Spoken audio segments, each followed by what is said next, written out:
প্রিয় নীলফামারীর বাসী ভাই ও বোনেরা, আসসালামু আলাইকুম। আসসালামু আলাইকুম। কেমন আছেন আপনারা? ভালো আছেন সবাই?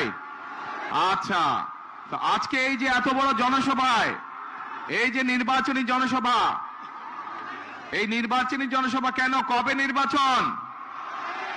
হ্যাঁ, 12 তারিখ নির্বাচন। কতদিন পর ভোট দিবেন? বহু বছর পর ভোট দিবেন।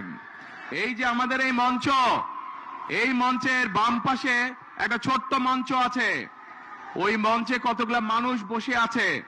এই মানুষগুলো তাদের স্বজনদেরকে হারিয়েছে বিভিন্ন অত্যাচার, নির্যাতন, গুম খুনের মাধ্যমে। এই মানুষগুলো তাদের স্বজনদেরকে হারিয়েছে। কেন হারিয়েছে এই স্বজনদেরকে? কারণ এই স্বজনেরা এই যে বললেন 12 তারিখে ভোট দিবেন, আপনাদের এই ভোটের অধিকারকে ডাকাতি করে নিয়ে গেছিল এক দল।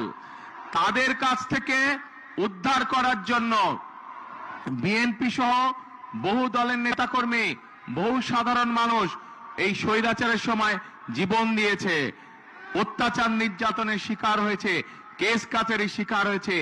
এই নীলফামারী এই এলাকা হচ্ছে সাক্ষী কিভাবে কতগুলো নিরীহ মানুষকে, যারা জনগণের জন্য, জনগণের ভোটের অধিকারের জন্য কথা বলেছিল, সেই মানুষগুলোকে রাতের অন্ধকারে মেরে ফেলা হয়েছে।